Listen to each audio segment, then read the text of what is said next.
what's up, you guys? Welcome back to another YouTube video.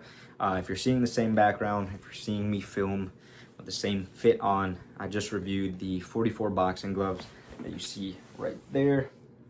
So today I decided to make a second video, and it's going to be on the winning cheek headgear. Okay, I figured I'd done shoes, I've done my gloves. I haven't done any like gear, like a cup or headgear or anything like that. So I was like, hey, you know what? Like, it's actually not a bad idea to do something like that. It's getting a little dust off. Freaking showcase. Okay, cool. So let's get into it, man. I've never reviewed a headgear, so this is gonna kind of be a first time thing for me. And then you can obviously just see how it turns out at the end of the video, right? But let's get into it. Okay, so this is going to be one of about 4 headgears that I've owned. Okay, this is going to be the latest one that I've purchased, and the latest one that I've owned. I've had a what's that brand called? It's one of the $30 headgears that you can get on Amazon. I believe it's called Elite. I'm not going to review that, to be honest. I would just say stay away from that headgear. I've owned a Cleto Reyes nose bar headgear. That was my second headgear. Super good headgear, super good headgear, especially if you're just starting out in boxing. It's going to allow you to be a little more comfortable with making errors and taking punches. It's a good headgear to learn. I like nose bars a lot, but a lot of people hate on them, but that's a topic for another day, okay? And then I've also owned a Cleto Reyes cheek headgear. Now that headgear, I wish I kept it so I could have done a review on it. But as far as that headgear, that's a really good headgear, but it's going to require a ridiculous amount of time to break in. Maybe the newer models now are a lot softer, because that is something I've noticed. The newer headgears are a little softer, so are the gloves, easier to break in. But the one that I got is very stiff, hurt my head for a very long time, wasn't fitting properly for a while. And would get a lot of sweat in my eye. Let's just say that, right? Since it's leather, all the sweat would really just it wouldn't really absorb into the material. It would just fall down your face, and then you have a sweaty eye. Topic for another day. Let's get into this headgear. Okay, so this by far is going to be the best headgear that I've owned. I'm not going to say it's the best headgear on the market, because there are still other brands I want to try, like the hidden move headgears and stuff like that. I have tried on a winning nose bar, and I do want a winning nose bar, but obviously, those are a lot more pricey. So I can't just go out and buy one. And this one, I did purchase it, but it was gifted from a friend, right? He just kind of let me get it, at a cheaper rate. Cool. So let's get into this headgear, man. Let's try it on. Let's give you some, I guess, so you can see what it fits like and whatnot. This is a size medium.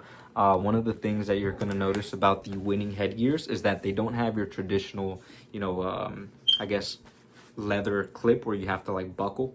This is more of a clip, right? So you do that, put it in, boom, stuff like that. So right off the bat, I'm gonna just be honest, this headgear is great. It's extremely light. It fits very nice. This is a medium. Usually the way I like to tell people how to size your headgears is you'll know if it's a good size. Obviously take the measurements, but I'm gonna be real, I don't do that. I just kind of go based off like how the headgear may fit. I know I don't have a large head, so that usually means going for a medium for me. But as far as headgear placement, what the best place to place the headgear is, you want to make sure your ears fit properly. There's a lot of times where I'll see people put their headgears like the ears all jammed up or something like that, or it's like something like this. It just looks ridiculous, right?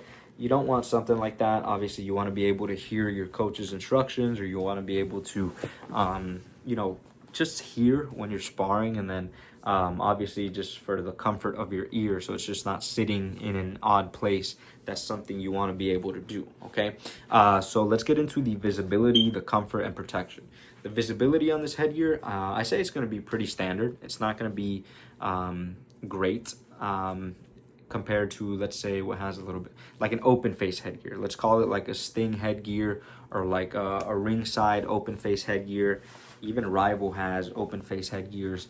It's not going to be anything like that, but what it is going to be, it's going to be like your standard cheek headgear in terms of visibility, but just a little bit better, right? So if you notice, the cheeks don't really ride up too much. There's some headgears where the cheek protectors will kind of be like this, a little more stiff like this, and it'll kind of compress your vision. No, with the winning cheek headgears, I feel like it actually like comes a little more down like this.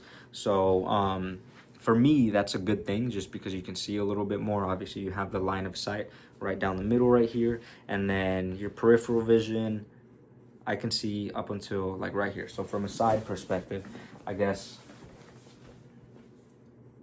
right here is where you can see. So you can kind of, you know, take from that what you will. It's going to be very similar to the winning nose bar. A lot of people feel like nose bars, you know, remove a lot of visibility, but they really don't, to be honest. So yeah, I'd say till about right here you can see, and that's pretty much the side of your head using your peripheral vision, so you'll be pretty fine in terms of visibility. In terms of protection, it's just your standard cheek headgear. You know, the padding is nice, but at the end of the day, if you're getting cracked with shots, you're still getting cracked with shots, you know.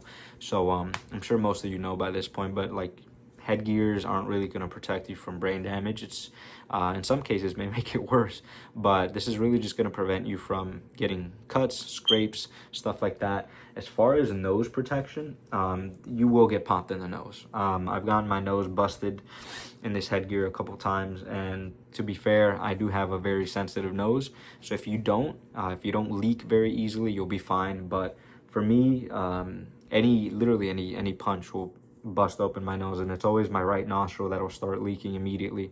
So for me, if I get punched straight, that's definitely gonna open up my nose, and that's, I almost opened up my own nose just pressing that right there. So yeah, I have a very sensitive nose. If that's something you're concerned about, you will get popped in the nose. I'm telling you right now. Thankfully, you know, most of the time I can ride with shots a little bit, so when I do get punched, if I do get punched, it'll be like something right here instead of straight on, or something like right here, right here. I try not to get punched straight on, just because kind of, that's not the goal. You don't want to keep your head just in one place. You kind of want to move a little bit, so that if you do get punched, it's like grazing, something like that.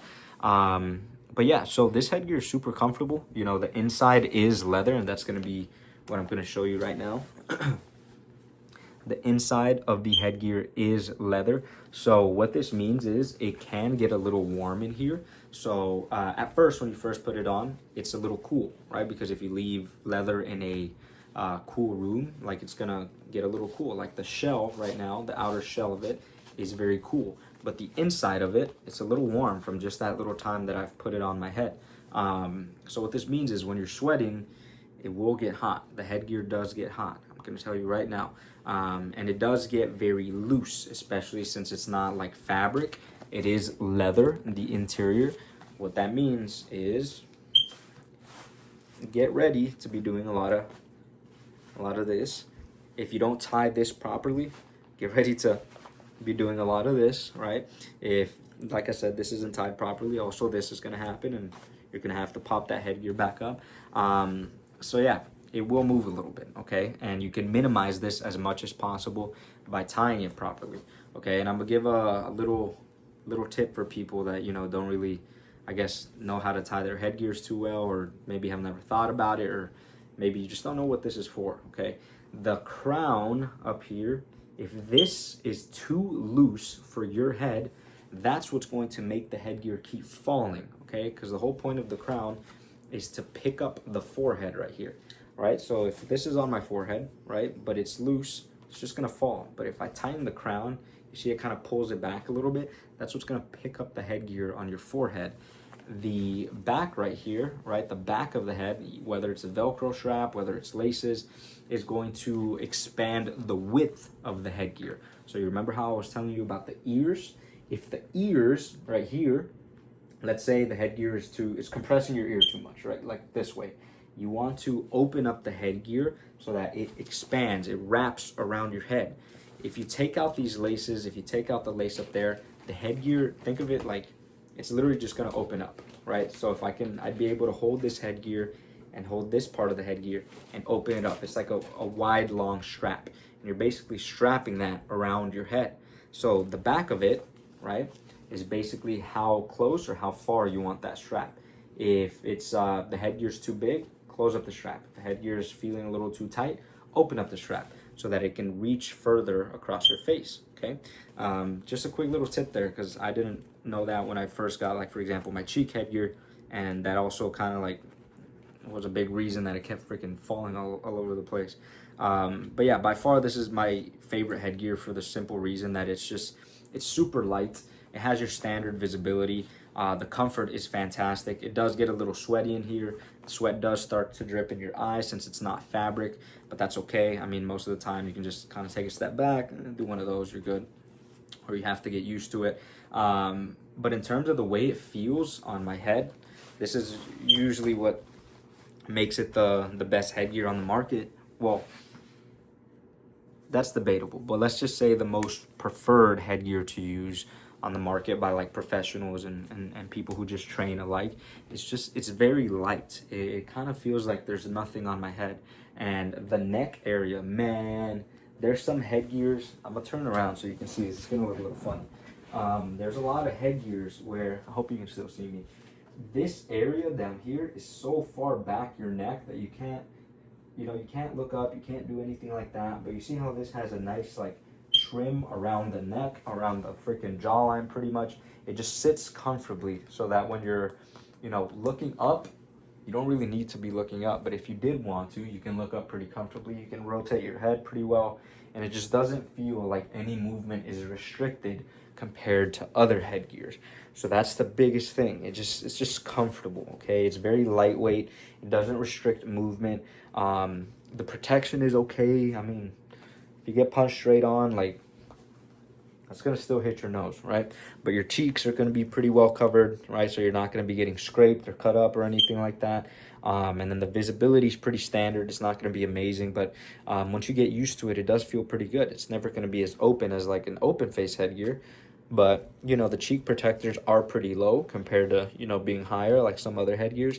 And for me, man, it's a good headgear. Like, I think the only downside to this headgear is the price. It's very, very pricey. And if you manage to get your hands on something like this, then, that's good. Like, it's a really good headgear. And I'm grateful that I was able to get it in the way that I did. And I was able to, get gifted these things. I'm very grateful for that. And I know that's a little spoiled, but, I try not to, I'm not walking around like, that's kind of ridiculous. But yeah, if you're looking for this headgear, if you're in the market for it, and if you want to spend that money on it, then you're going to be very, very happy with this headgear. Personally, I like the winning nose bar over this headgear, but I'm just not in the market for that right now. It's pretty costly, so this is going to have to do, and it does a very good job. I'm very, very happy with this headgear. I do want to try other ones just for the sake of reviewing them and getting thoughts on them. But if you're in the market for this headgear and if you're wondering, hey, is it really worth it? I'll leave that up to you. If you have the extra money to spend, if you like that kind of like luxury look and feel, yeah, go with this headgear. You're going to be very happy. But if you're, just starting out boxing, if you really don't have the money for it, if you're really having to break the bank for this, I'd say there's other headgears you can get that are going to mimic, keyword mimic, because there's no headgear on the market that's going to do it like Winning does. Just going to be honest. But you can get other headgears that can mimic the feel of this headgear, okay? And I'll be doing a review on those if I ever get my hands on those, okay?